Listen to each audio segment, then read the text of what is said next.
Welcome to the regular scheduled public meeting of the Zoning Board of Appeals of the Shreveport County Parish Metropolitan Planning Commission.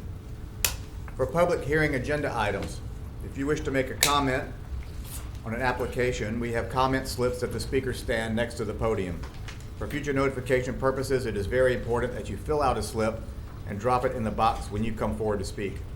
Please state your full name, mailing address, and zip code before addressing the board.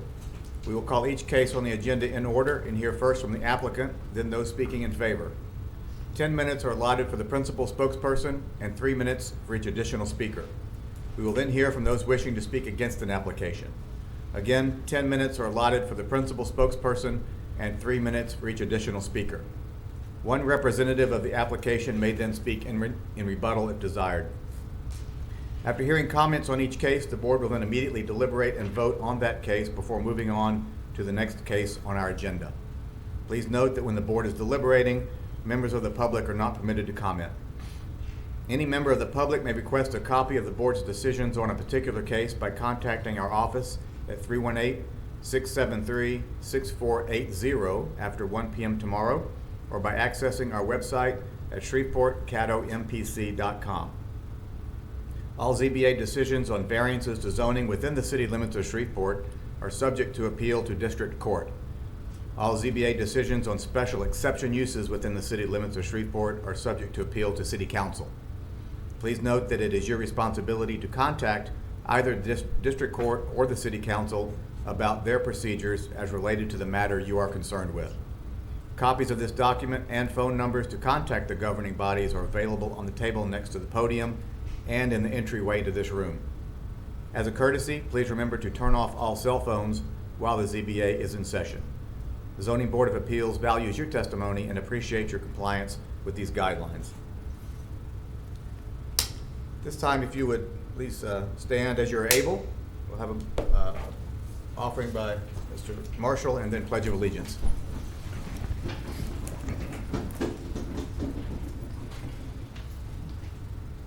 Can you bow your heads?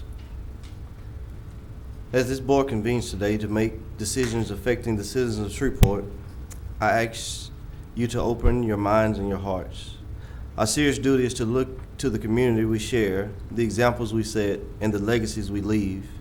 That should be our greatest, most courageous, and noble intention.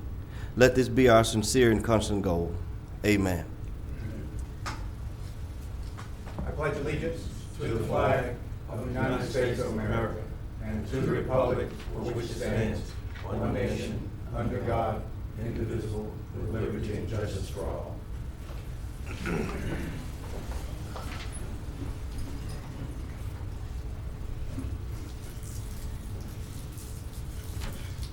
Thank you, Mr. Marshall. No problem. All right, what do we hear regarding the minutes from January 20, 2023? I move to approve the minutes. I second. Motion by Mr. Hendricks. Second by Mr. Marshall. Please open the voting. And please vote. Motion carries unanimously.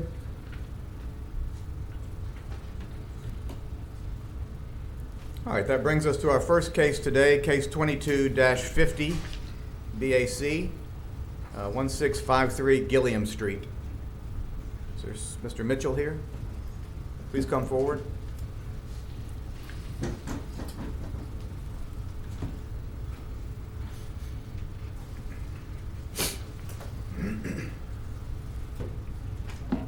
All right, Mr. Mitchell, we need your full name, mailing address, and zip code. Jerome Mitchell, 1715 Borky, 71107.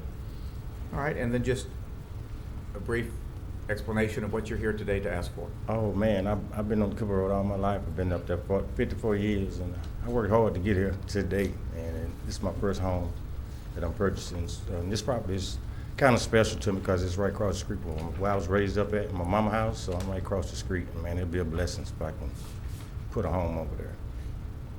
All right, are there any questions from the board for Mr. Mitchell? Mr. Mitchell, you said, yes, I do, sorry. You said that this property is yours and that you're going to be moving in this property? Yes, sir. All right, any further questions for Mr. Mitchell? All right, thank you, sir. Thank you. Anyone else wish to speak for case 22-50? Anyone here to speak against case 22-50? All right, what do we hear? I move to approve. I second. Motion by Mr. Hendricks, second by Mr. Marshall. Please open the voting and please vote. Motion carries unanimously. Tab 7 is case 23-1 BAC. Also Mr. Mitchell. For the sake of our records, I'll have to have you come back and give your name again and address.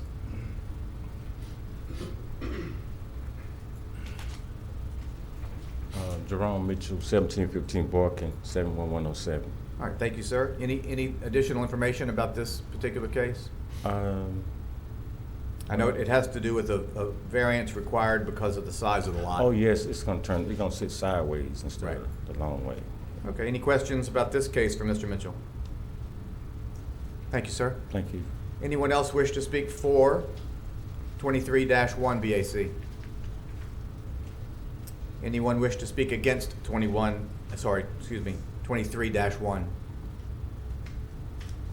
All right, what do we hear? I move to approve. Second. Is that Mr. Marshall? Yes, sir. Mr. Marshall makes a motion. Second by Mr. Hendricks. Please open the voting and please vote. Motion carries unanimously. Case 22-51 BAC. This is 6514 West Canal Boulevard. Bryan, architect for Caddo Parish School Board.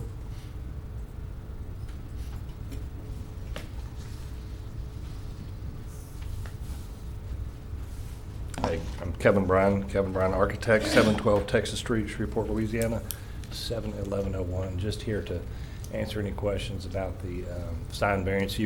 Some of y'all have seen me here before. I've been here several times over the last couple of years, typically asking for a variance for the type of sign to be used at the various locations at Caddo Parish School Board. We are typically, and this is the same case, changing out a static board with an electronic board. Almost in all cases, and this one included, they're smaller in height, smaller in footprint, a little narrower, a little shorter. They have all the controls in place to control the light levels at night and or turn them off. And so I'm just here to, number one, speak in support, number two, to answer any questions. All right, thank you, Mr. Bryan. Anyone else, anyone on the board have a question for Mr. Bryan? All right, thank you, sir. Thank you.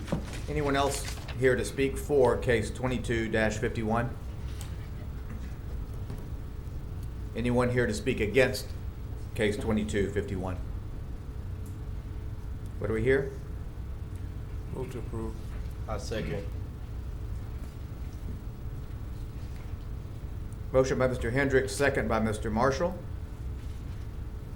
Please open the voting and please vote.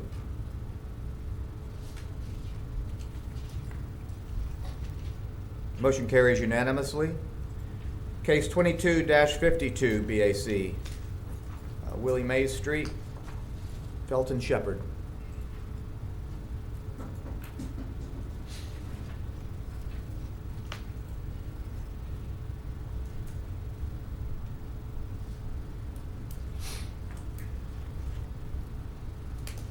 Yes, sir, Mr. Shepherd. Please state your full name and mailing address for the board, and then give us a brief explanation of what you're here to ask for. Felton Shepherd, 1825 George Washington Carver, 71107. All right, thank you very much. And you're here for a manufactured home exception?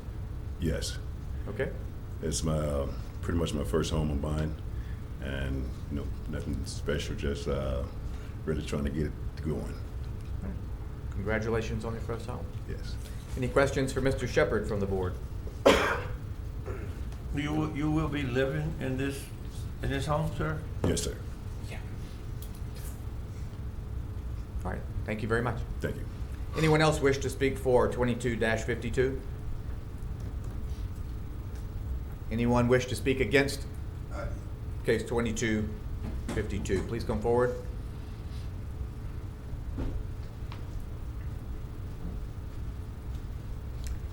Timothy Hunter, 2522 Kemp Lane. I just want to say to the board and to young man who just stepped down, nothing personal at all, but it's commonly known in the real estate business that manufactured homes bring down property value. And my only objection is that, nothing else. Hope the best for him, but I'm unfortunately opposing the manufactured home because it will affect also my property as well, and a reduction in value. That's my only objection. Okay. I would encourage you to do some research further, because actually, with the current manufactured homes, it tends to improve some neighborhood values. And so it's not necessarily always the case that it detracts from the property values of the neighborhood. Well, just in my experience, apartments and manufactured homes in real estate business, and most will agree from what I've been, experiencing, bringing the property value down. Again, I've seen some very nice homes, manufactured homes, I have. But the fact that they are manufactured normally seems to bring the value down in most communities. Okay. And I know if you get one in, then that's it. You can bring all kind of mobile homes from that point forward. So I don't want to start that train of moving, because if one is allowed in X number of feet, then you can bring others in behind that without coming here. So I want to stop that. That also is not true. You have to come here for everyone. Well, I'm just saying. I'm telling you, you have to come before us for a special exception for Okay. a manufactured home, I appreciate that. unless it is already allowed by right in that area. Okay. There are some areas of zoning that they are allowed by right. And I apologize for anything I'm wrong about. I apologize. But I just was studying some stuff, and that's what I was reading. And maybe things have changed over the years, and maybe behind the changes perhaps. But I was told that once one breaks the veil, the others can come in without. But I got your point. No argument with you at all. All right, any questions for Mr. Hunter from the board? I have one. Where's your property in relationship to this? It's on Stewart Lane, And how far? 1726 Stewart Lane. And how far are you away from this Can you area? point on the map where you are? She's got the map there.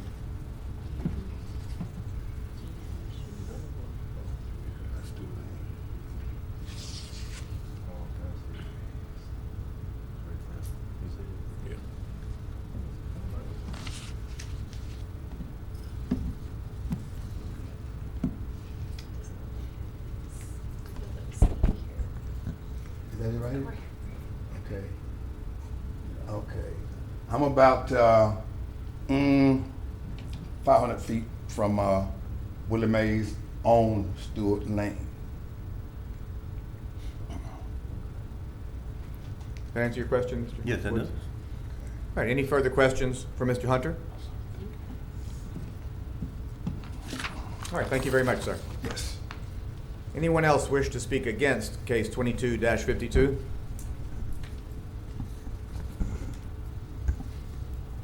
Mr. Shepherd, you have the right of a rebuttal if you care to.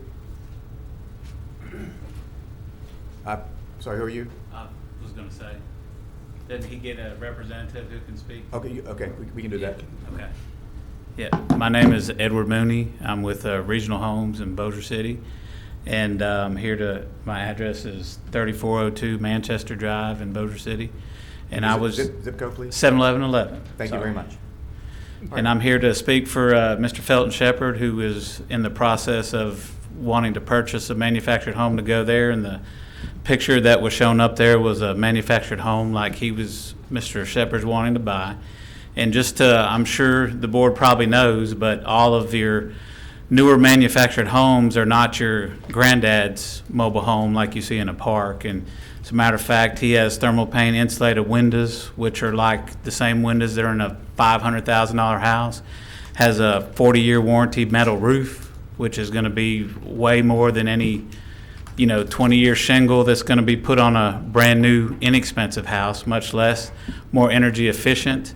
And of course, all of the floor joists are done to basically HUD code, because all they're buying is a pier and beam house built in a manufacturer instead of built on site. Because all your current manufactured homes have to be built to HUD code, which is that of any pier and beam home built on site. And if someone wanted to build a pier and beam home right next door to where Mr. Shepherd's putting his house, it would be built to the same minimum standards as the home that Felton Shepherd is looking to purchase. So I just wanted to let the MPC know that information. And of course, everything that I'm telling you is sustained through the Louisiana Manufactured Housing Association, which has their website that has all of this information posted on it as well. So thank you, guys. I have a question. Oh, yes, sir. Mr. Woods has a question for you. Since you're speaking for him, what is on that lot now? Was there ever a house there, or is that just a vacant lot that's going to be putting that home on? Yeah, it's a vacant lot right now. Has it always been a vacant lot? No, it has. I've thought that was, but I wanted to double check. There was a home on there years ago. And the home has been removed? Oh, yes, sir. All right, any more questions for Mr. Mooney? Thank you, sir. Yes, sir. All right, what do we hear? I move to approve. One second.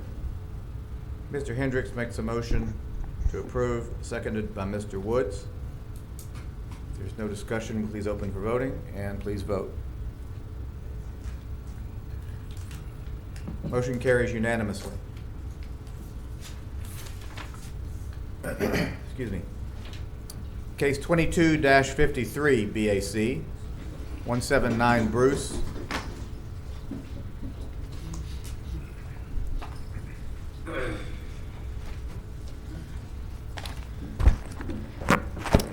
My name is Morgan Torrance, and my mailing address is 179 Bruce Avenue, Shreveport, Louisiana, 71105. To start, I'd like to thank the board members and the MPC staff for being here today and allowing me the opportunity to speak before you all. I'm requesting a setback variance in my rear yard. So I began construction on a storage shed and to replace the existing one that was already there, and it was no longer usable. When I received the zoning violation that I was unaware of, I halted the work and contacted the MPC to basically get this resolved. I believe I've provided sufficient support to the MPC staff that an approval is warranted, and I hope that you guys can agree with me. I'd also like to note that I do accept responsibility for not doing my own proper due diligence before I began this project, and that you can't always read or believe what you read on the internet. But while I am, an accountant by trade, I do take great pride in my home improvement projects and that I take on, and I wouldn't do something, that I felt was diminishing or neglectful to my own property or my neighbors. So I have a question. It's been said that you've been in discussion with one of your neighbors about some concerns they had. Yes, sir. What is in your current design, what is the roof overhang on the rear of the building? Like the dimension, how far from the wall? So is the from roof the line? fence line or from the wall? From the wall from the roof line to the wall? It's about 12 inches from the wall to the end of the peak, which hasn't been shaved back. I was going to shave it back to leave just a little bit of overhang to protect my siding and stuff, Right. But I was going to cut it back. I just didn't get that far before I got stopped. So, but you're in agreement with that? Yes, sir. Yeah, Okay. we had already communicated that was my plan. It will overhang a little bit. It's not going to be completely flush with the course. wall, but it is going to be, further setback from the fence line than it is Okay. now.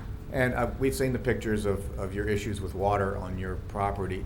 Does it tend to come from one direction or another? No, sir, not really. I mean, it's Is your yard the only yard that has this issue? No. I've spoken to most of my neighbors, and all of them have the same issues. It's kind of a common occurrence in Broadmoor. So does it just, collect and stand there, or does it flow from one direction or another? It doesn't necessarily flow. It's fairly level, other than the two spots that I had mentioned. Right. So there are some lower spots in the yard which tend to be about in the center. Right. And I know that my neighbor had asked for a French drain. I do have a French drain in my backyard. It doesn't help very much. So I I can only do so much. Exactly. And So this looks like a lot of water. yeah, and that's excessive, right? So just, that maybe happens twice a year to that level. Right. And now it does hold water, when it does rain. But I also wanted to note that the foundation of the shed is raised, so any displacement of water I don't think is going to have an effect on my neighbor's property. Well, the concern is that water runs off of your shed onto someone else's property is always, kind of the issue, and Right. and causes increased problems for someone else, Right.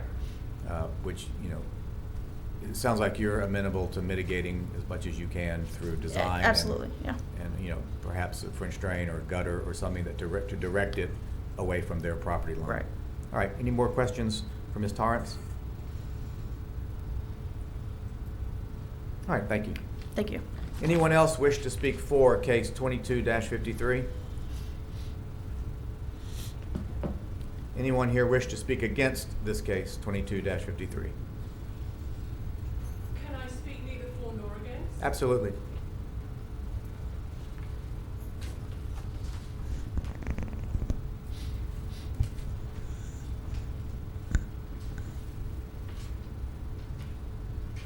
Hi, my name's Elizabeth Liebert. I live at 178 Southfield Road, Shreveport, Louisiana, 71105, and I'm the neighbor over the back fence.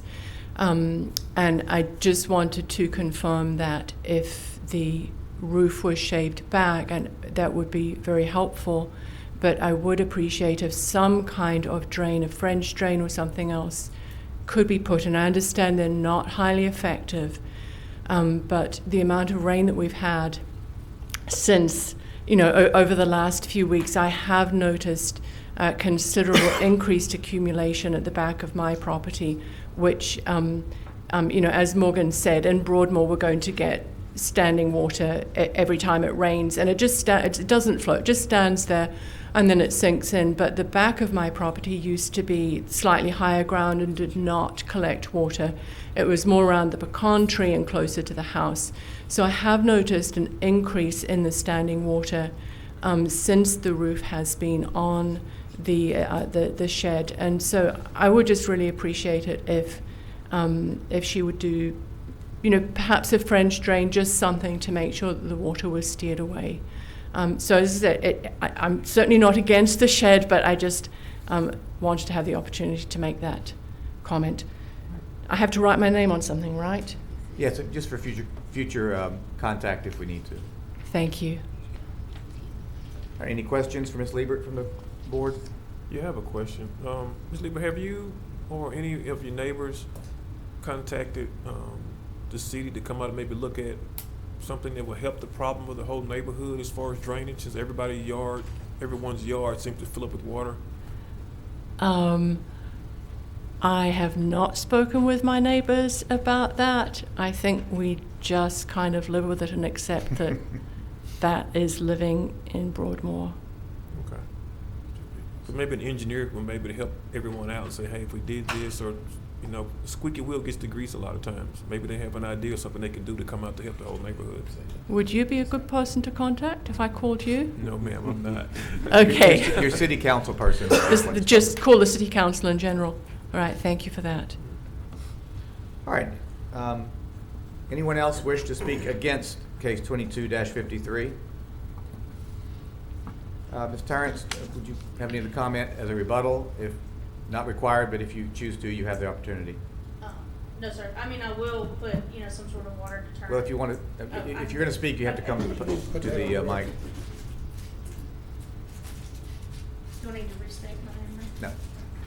No. I just wanted to say that I will put some sort of gutter or water deterrent, on the back of it to defer the water back into my yard. I mean, it sounds like y'all are in communication, so I Yeah, think it's yeah. gonna work out fine. Okay, All right, thank you very much. thank you.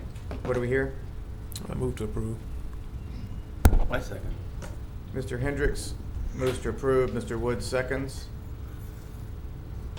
Please vote. Motion carries unanimously.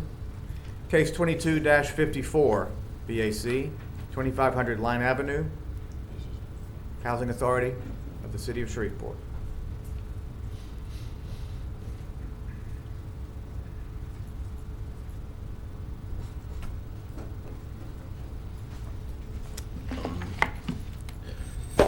Hello, my name is Willie Kurtz.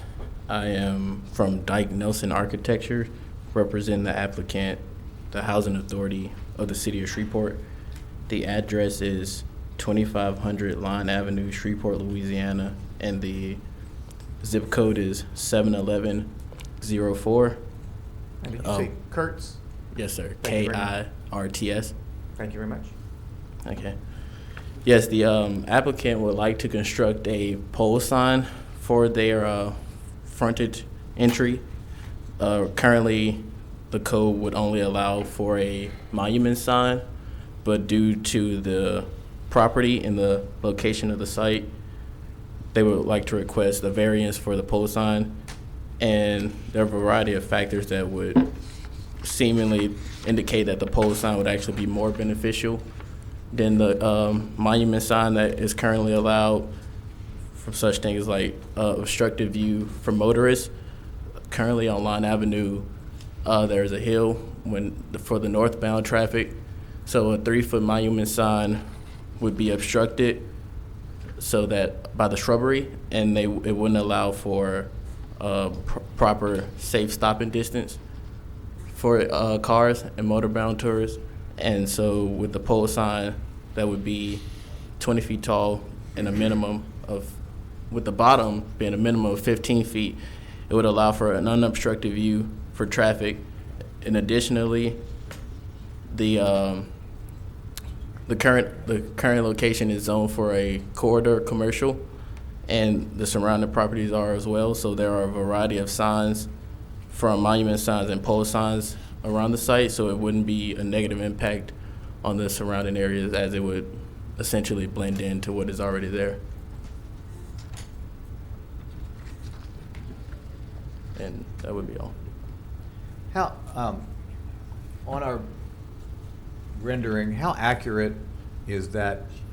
I know the dimensions are probably accurate, but what about the graphics and the lettering? Is it accurate to how it's going to be? It seems like, what I'm getting at is there seems like a whole lot of sign not taken up by lettering. So if the lettering is going to be that size, could the sign be reduced so there's not so much space? Or are they going to increase the font size essentially and take advantage of the full 12 feet of width? Yeah, I could speak with the designers of the sign, essentially to see if we could increase the font size to have a better use of space on the sign, or if just decreasing the overall sign dimensions. It just seems wider than it needs to be for what they have indicated is that they're going to use. And proportionally, it seems like it would be a better fit if it was 5 feet tall and 10 feet wide, or if they're not filling up the space. Yeah, as far as the height of the sign, the minimum of the sign. I mean the height. I mean the height of the sign area, which is listed as 5 feet. Okay, I understand. Which is on top of the 15-foot height. I'm Okay. talking about the sign area of the graphic area. I'm sure it was designed to the minimum dimensions that would be required for motor vehicles to be able to properly see the sign and be able to have it legible and read. Well, I So mean, I don't think there's a minimum. I think you're asking for a sign that, I'm trying to get the sign to be smaller, right? So that it has less impact. Okay. If they're going to have Housing Authority of the City of Shreveport, the way it appears on the rendering, it seems to me that they could reduce the sign area. I'm sure that could be done. So, I mean, I don't know if if they're open to agreeing to that as a stipulation, but is there someone here who can speak to that? I'm currently the only one Okay. here. Our office is out of Baton Rouge, so. Okay, it was, I understand. Any questions for Mr. Kurt? Yeah, I'd like to have a comment. Yeah, I think that the main thing we were having concerns about is the sign is 12 and a half feet wide. You know, and it seems like maybe you could stack your words. I don't know, but, you know, if you're the right person to talk with about that, Housing Authority of the City of Shreveport, maybe make the signs a little bit taller instead of so wide. And the other question I had was, I noticed that there are power lines along the same side of the street. If that sign were to fall, how far is it from the power line? The tornado came through and wiped everything out in that area, what would happen?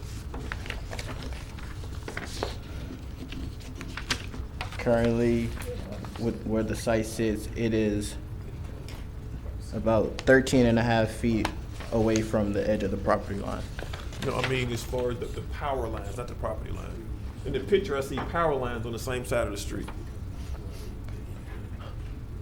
I'm not sure about exactly the distance away from the power lines, Okay. but I could get that information for you.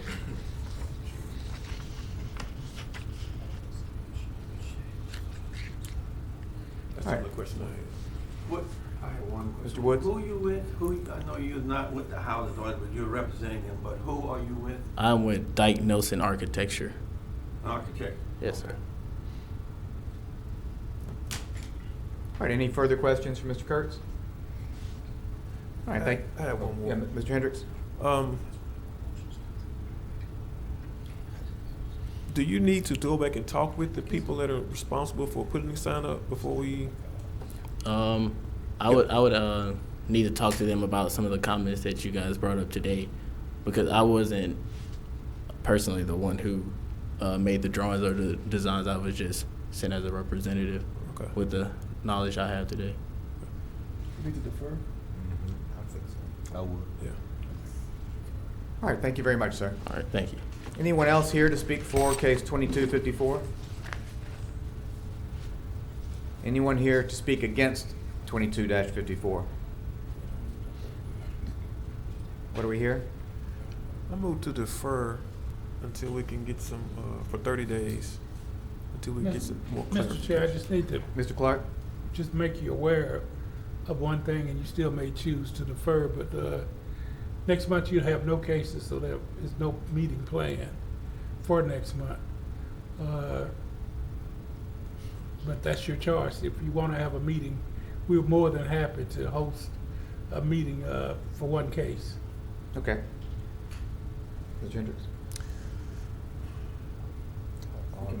Let's get a motion on the table so we can discuss. Yeah. Motion just for discussion purposes is to defer for right now 30 days. We'll discuss whatever needs to be discussed. I second the motion. All right, so I guess my question then would be, the purpose of the deferral is to get some more information, but the reality is the variance is for the height, not for the sign area, correct? And the sign. Well, the sign itself, but. Pole sign, yeah. Right, the pole sign itself and the height. I mean, it's listed as a height variance on our sheet, is that correct?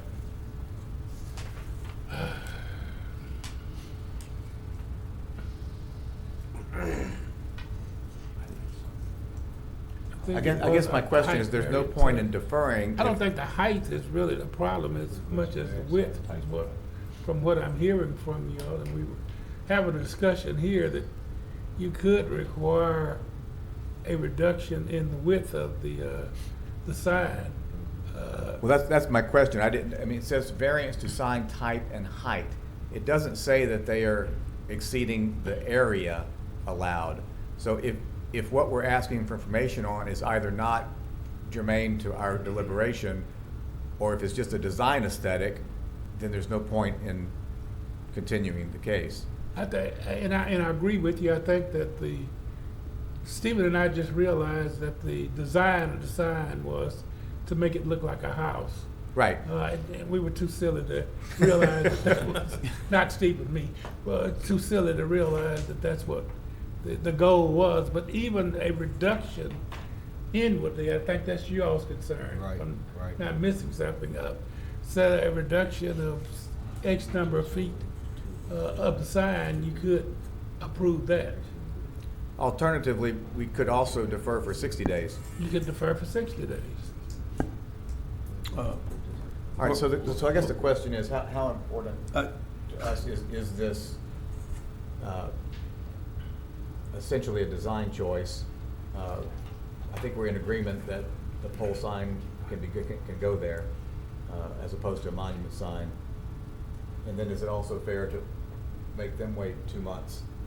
I think if we approve it, we just approve with the stipulation that they shrink the width to be more feasible for what we do. Well, I think if we do that, we need to give them some guidelines as to shrink it to what? To 10 feet? Take 2.5 feet off of it? Yeah, I think that would be feasible. All right. Mr. Woods? Well, I think now that we are aware that the purpose for that sign was to make it look like a house, and I can see that now. And since we are deliberating on just the height of it, I think that's what this says. I think we just not delay it, but just go ahead on and vote on it. I mean, I think it's gonna come out to be the same. I don't know that without specific directions on how to shape it or whatever, is just not feasible. I mean, it's not, Well, not that important. We can stipulate that it can be no wider than 10 feet. Right. And now, and what were they asking for? What's that? 12.5. As staff, we feel that that's All fair? very practical, Mr. Chair. Okay. That's a concern that you have. I mean, I think that they're having a problem with their sign being seen along the Lyon Avenue Speedway. But the reduction in width is quite reasonable. And it still will maintain their goal of making the sign look like a house. Right, so if we're going, it seems like we're going in that direction. Mr. Hendricks, do you care to amend your motion? Yes, let me amend the motion, withdraw what I just said. Move to approve with stipulations that the sign width be no wider than 10 feet. I second. All right, motion by Mr. Hendricks, seconded by Mr. Marshall to approve the variance for the pole sign with the stipulation that the width of the sign area not exceed 10 feet. Mr.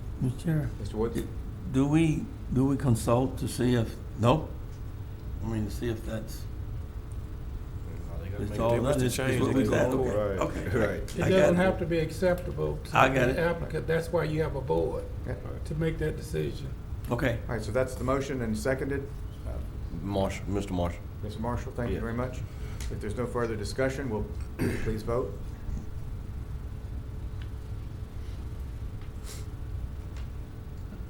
Motion carries unanimously. Case 22-55 BAC, 8700 Business Park Drive.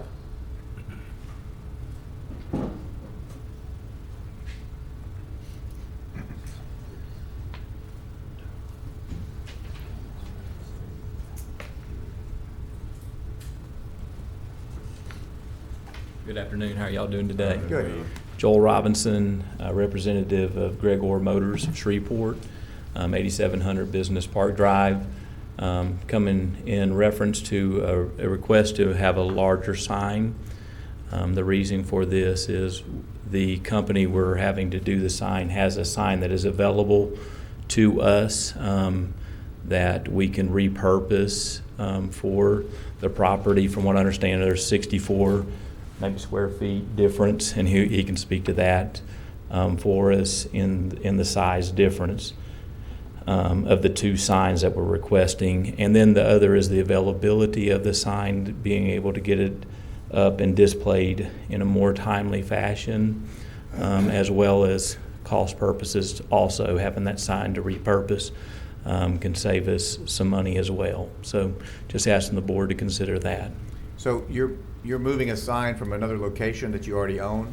No, sir. The sign company had a sign available to us. So they have the framework and you're going to reface it? That's correct, yes, sir. Okay.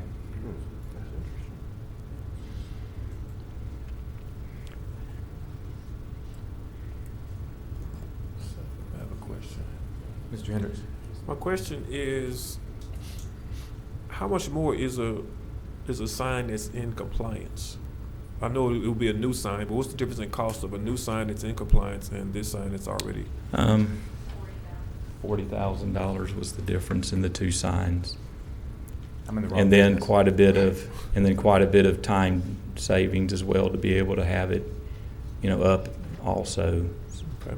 What's the definition of time savings? What is that? Several months, Okay. so 3 months, is that what it was? 3 months difference. Okay. And Mr. Woods? what, if you know, what is the net effect of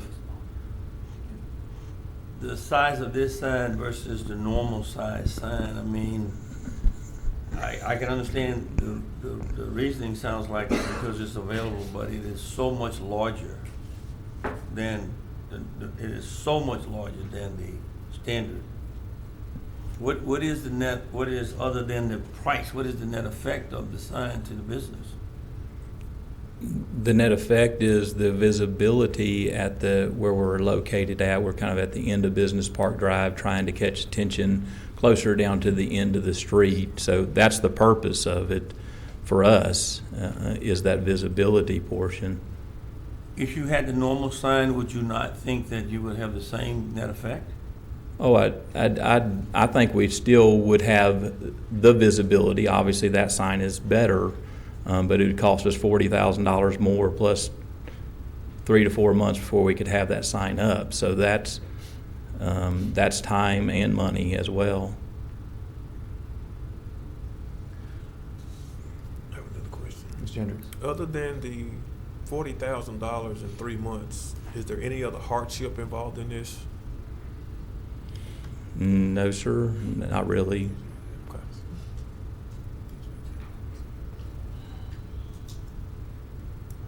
That's all I had. More questions for Mr. Robinson? Thank you, sir. All right, thank you. Anyone else wish to speak for this case?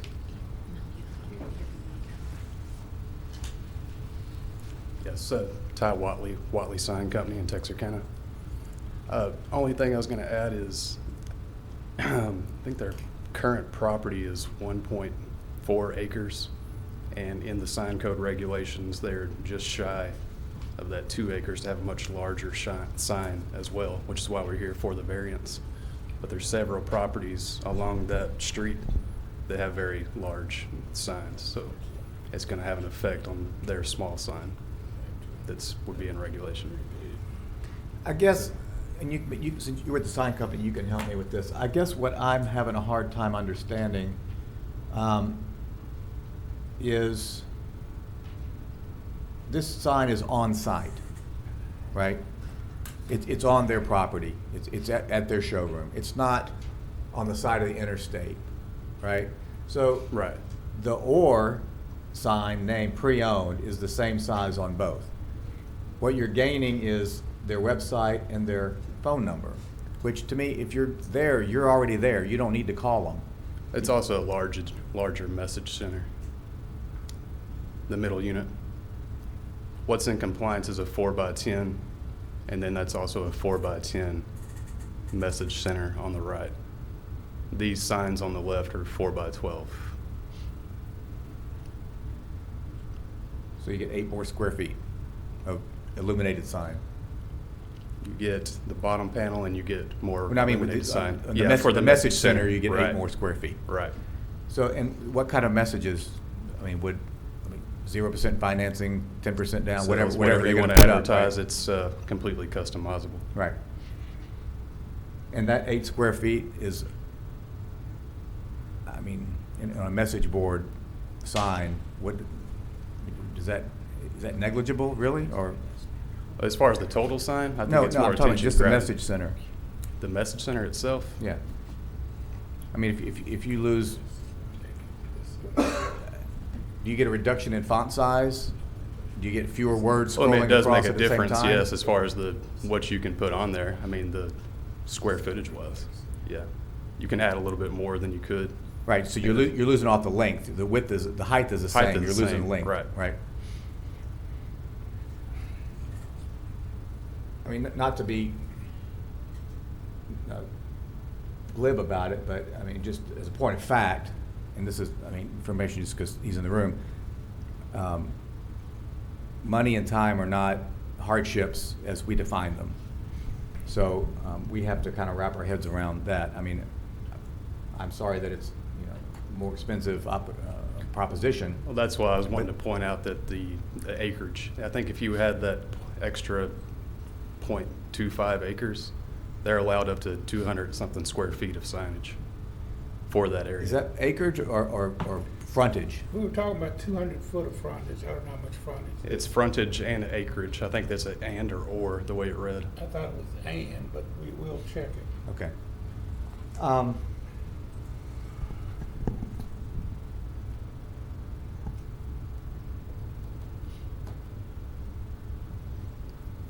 All right, any more questions for Mr. Watley? I do. Mr. Woods? Do you know there, of the signs over there, how many other signs in that location that is this size? I don't know the exact sizes of those signs. When I was going through, there were several large signs for different, As large as that one? probably larger. Yes, sir. Because I think that's a 200, I can't remember the exact square footage, but something like 200 square feet, I believe. And we were correct, Mr. Chair. It is 200 foot of frontage and the acreage. I think they have the frontage. It's just short on the acreage. Okay. Okay, that's good information. Thank you for bringing that to our attention. All right, thank you very much. Anyone else wish to speak for case 2255? Anyone wish to speak against?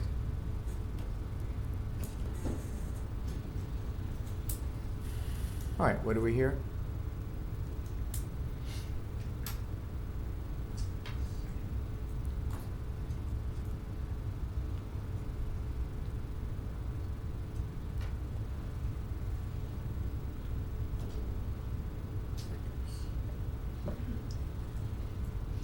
We do need a motion to discuss, and I mean, I have some discussion I'd like to participate. I move to defer to discussion. Second. All right, so I second. Initially, when I see that the sign variance request is over 50%, it's it's a red flag for me.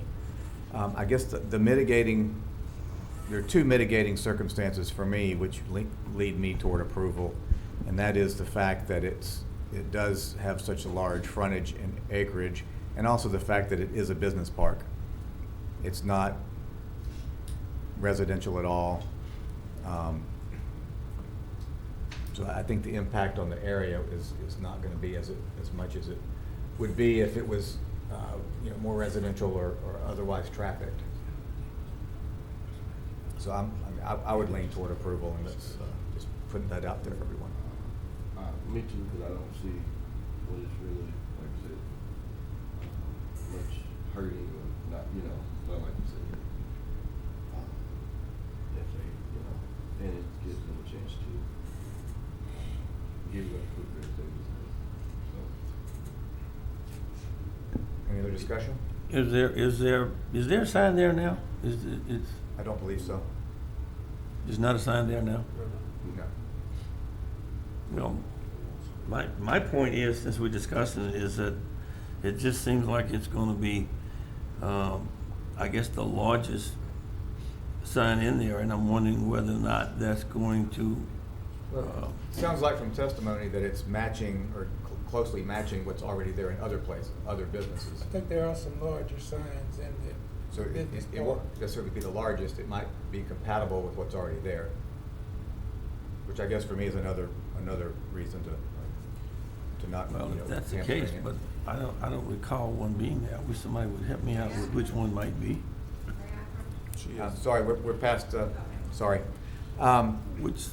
Who has a sign bigger than that? That's a huge sign. I don't know. Can anybody help me out with who might be? I don't know who, but I mean, it's been stated that there are several signs through there that are at least as large as the proposed sign. So the current motion is to defer and continue, Mr. Marsh. Do you want to amend? Yes. I'd like to amend to go back to vote. All right, so your motion is to I approve. motion to approve. All right, so the motion, Mr. Clark? I was just asking, did you do a substitute to approve? I'm sorry? I think y'all did. Change it. Okay, we're good. We're good. Yeah, so Mr. Marshall now has a motion to approve. Mr. Woods, do you want to maintain your second or relinquish? I relinquish. All right. Do we have a second for approval? I'll second it. All right, so the motion to approve by Mr. Marshall, second by Mr. Hendricks. Any further discussion? All right, we're ready to vote. Just for the record, Mr. Chair, I just went on ground. There appears to be a or pre-owned certified Cadillac sign in that area that's either large or as large. I'm just sort of riding around. I see another sign. It's another or pre-owned. All right, thank you, sir. Motion And a carries. Hyundai sign. Motion carries unanimously. All right, that brings us to the end of our public hearing.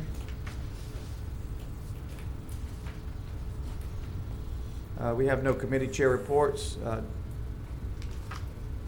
Mr. Clark? Just a couple of quick things. I think at your next meeting, we should have the addition of another planner that we will introduce to you, and then we will have, finally, after 4 years, we will have a full staff. This planner is coming from the Dallas-Fort Worth area. I think he's a graduate of University of Texas, Arlington. And he has a specialty in economics. So it will put a different twist into the things that we're doing. And we, today, by midnight, we have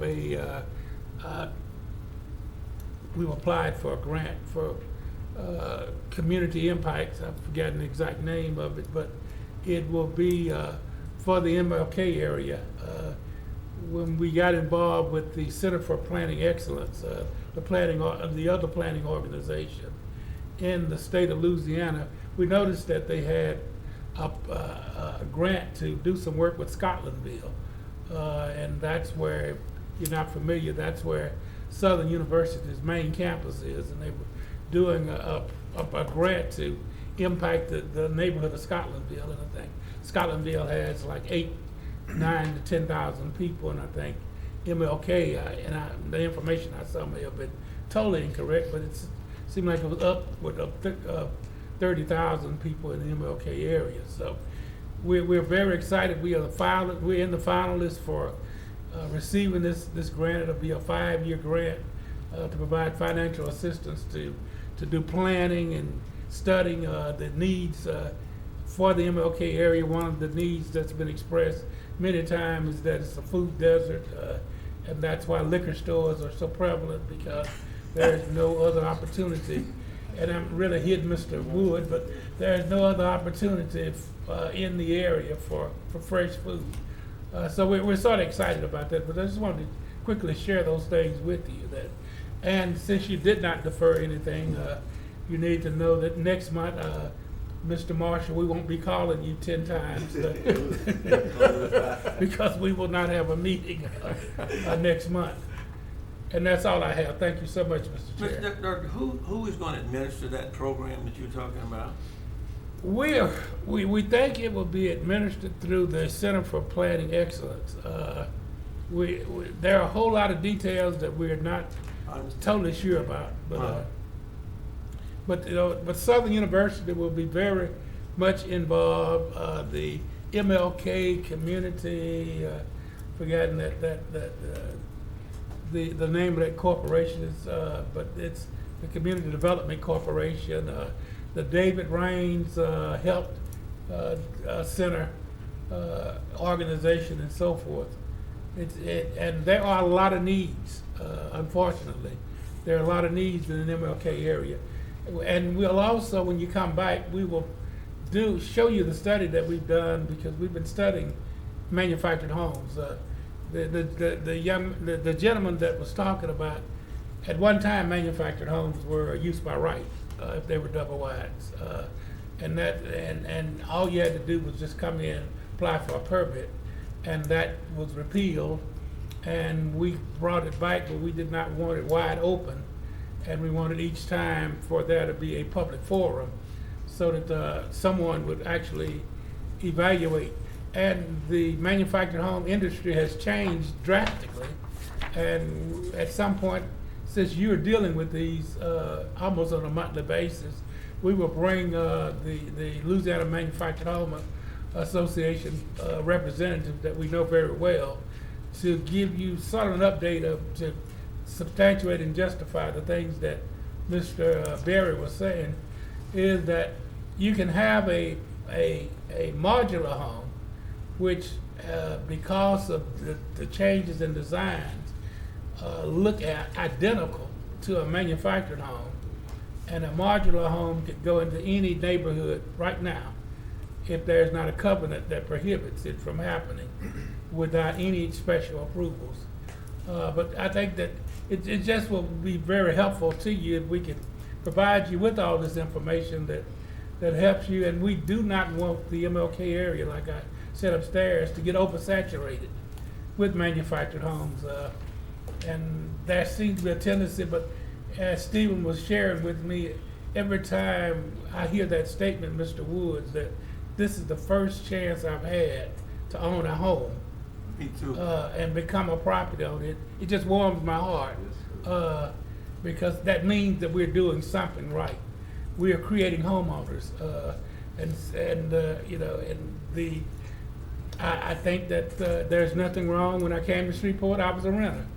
I had to rent an apartment because I didn't have enough money to hardly rent an apartment. But you build on that. But every time I hear that, it just warms my heart. That's all we have, sir. Well, that's exactly why I asked who's living in it, because it warms my heart too to know that that's their chance to own a home. It's wonderful. So. Oh. And we had prohibited that opportunity because manufactured homes was just prohibited until we came back and the MPC board recommended and the city council approved that amendment. I have one more thing, Mr. Director, and I am very interested in the study between the mobile home and the modular home, Okay. particularly the cost factor. I am very, very looking forward to that. Okay, and the representative has many times told me he would be happy to come, and I'm just going to try to coordinate in these next couple of months him coming for your next meeting, and just share that, and you can ask him all the questions you have for him, and he can provide you with much more specific information than we can. Any more comments from the board? I just had a question because I received a call about a week ago from a young man wanting to take me to lunch regarding he was contemplating buying a property and turning it into a short-term rental. And I told him, my exact words were, I said, hey, that's one of the biggest issues that we see as a board with these short-term Airbnb rentals. And so I was asking, because the thing I told him to do is go talk to his neighbors, see if they for or against it. And I gave him some of the instances of, the cobblestone incident or other issues. And I just told him, I said, hey, you don't have to take me to lunch, nothing like that. I don't know why people want to take us right, to lunch. I'm like, hey, I get it. I was like, but and the only thing I could tell him was every case is different case by case. I said, I can't, just because you take me out don't mean I'm going to vote in your favor. I said, I can hear you, but you can take me that on the phone. And so I was trying to see, I know you had mentioned at one point about going before, excuse me, the city council and looking at, and I was just trying to get an update. Has it been brought to slate or? We know that the prohibition for short-term rentals is if a subdivision has a neighborhood covenant that prohibits short-term rentals. Other than that, we haven't seen a need to find other ways of prohibiting short-term rentals. But that's why they have to come before you, because we need that public forum again, where you can analyze the impacts that they will have and make a decision about whether or not they should be allowed. But that was like I was sharing with y'all upstairs. Short-term rentals, I have never stayed in one, never having any intention of ever staying in one. But the younger people in my family, that's where they stay when they travel. And they're trending and they're becoming more and more popular. As RV parking is becoming much more prevalent, we found out at the MPC hearing that more and more people post-COVID, more and more people are getting in the RVs and traveling and needing places to park. The RV facility out west of town off of Interstate 20 is opening up like 60 or 70 more slots for RV parking. So it's just that's part of what people are doing. They're traveling and finding inexpensive ways, and you didn't ask me all of that, but they're finding inexpensive ways of staying as opposed to hotels. Gotcha. Thank you. Anything else? All right, thank you very much. That brings us to, we are adjourned. Thank you.